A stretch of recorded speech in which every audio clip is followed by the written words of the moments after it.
부류에 따라 사람들에게 전할 복음이 따로 있다고 생각하는 것보다 더 큰 오해는 없습니다.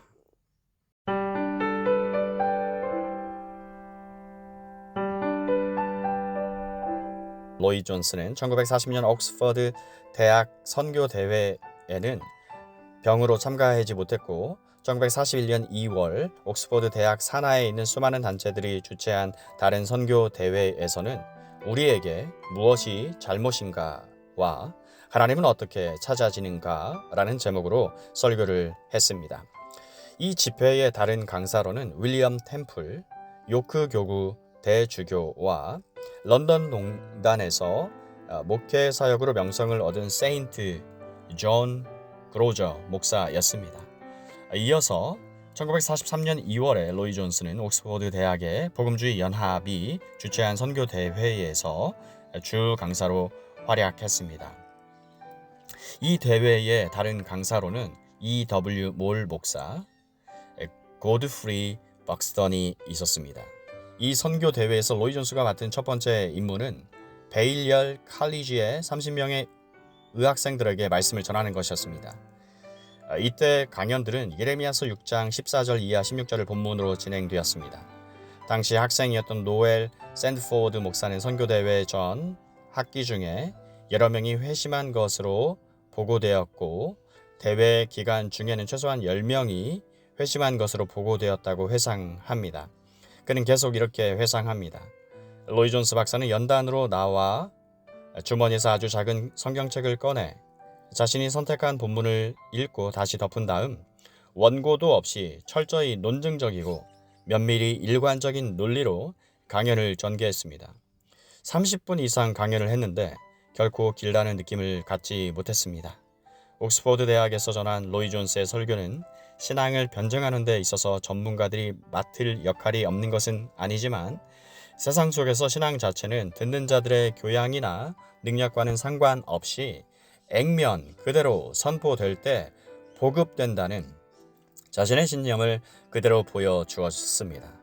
로이 존스는 대학생들에게 맞는 특별한 변증론을 준비하지 않았습니다. 그런데 이 사실이 때때로 학생들과 동료 전도자들을 놀라게 했습니다. 그는 언젠가 1941년 옥스퍼드 대학 선교 대회에서 있었던 사건에 대해 다음과 같이 말했습니다. 주일 밤 선교대회 첫 예배의 설교가 제게 맡겨졌습니다. 저는 훗날 로마 가톨릭으로 개종하여 뉴먼 추기경이 된 존 헨리 뉴먼이 잉글랜드 교회에 아직 남아 있었을 당시 사역했던 세인트 존 메리스 교회의 그 유명한 강단에 섰습니다. 물론 회중은 주로 학생들이었습니다. 그들에게도 다른 곳에서 전한 것과 똑같이 전했습니다. 만약 어떤 질문이든 하려면 예배를 마친 뒤에 예배당 뒤편에 있는 다른 건물로 오면 답변을 들을 기회가 주어질 것이라고 미리 광고가 되어 있었습니다. 따라서 교구 목사와 저는 단지 몇 명의 학생들이 기다리고 있을 것이라는 생각을 하고 그곳으로 갔습니다. 하지만 그곳은 가득 차 있었습니다. 교구 목사는 의장석에 앉아 질문이 있는지 물었습니다. 그 말이 끝나자마자 앞줄에 앉아있던 똑똑해 보이는 학생 하나가 일어나더니 질문할 것이 있다고 말했습니다. 그는 대학생 논쟁가로서 품위 있고 세련된 논리로 질문을 제기했습니다.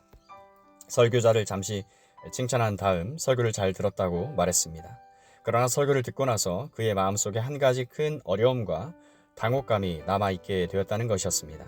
그는 실제로 확인할 수는 없겠지만 그 설교는 농장의 인부들이나 다른 어떤 사람에게도 그대로 전할 수 있는 수준의 설교 같다고 말하였습니다.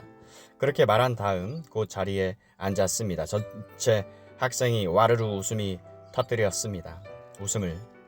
의장인 교구 목사가 제게 답변을 요청했습니다. 저는 자리에서 일어나 이런 태도에 대해 늘 답변하는 그대로 대답했습니다. 질문은 무척 흥미롭지만 질문자가 느낀 어려움이 무엇인지 실제로 잘 모르겠다고 말했습니다.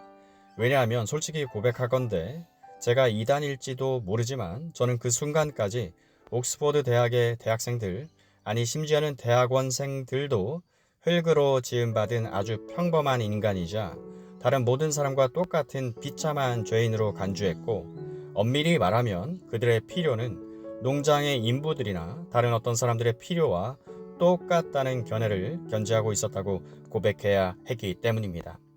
저는 분명히 제가 의도했던 대로 설교했습니다. 이 말을 하자 다시 폭소가 터졌고 심지어는 갈채가 쏟아지기도 했습니다. 그러나 중요한 것은 그들이 제가 말하는 뜻을 알아들었다는 것이고 이후로 그들은 제 말을 아주 귀담아 들었습니다. 부류에 따라 사람들에게 전할 복음이 따로 있다고 생각하는 것보다 더 큰 오해는 없습니다.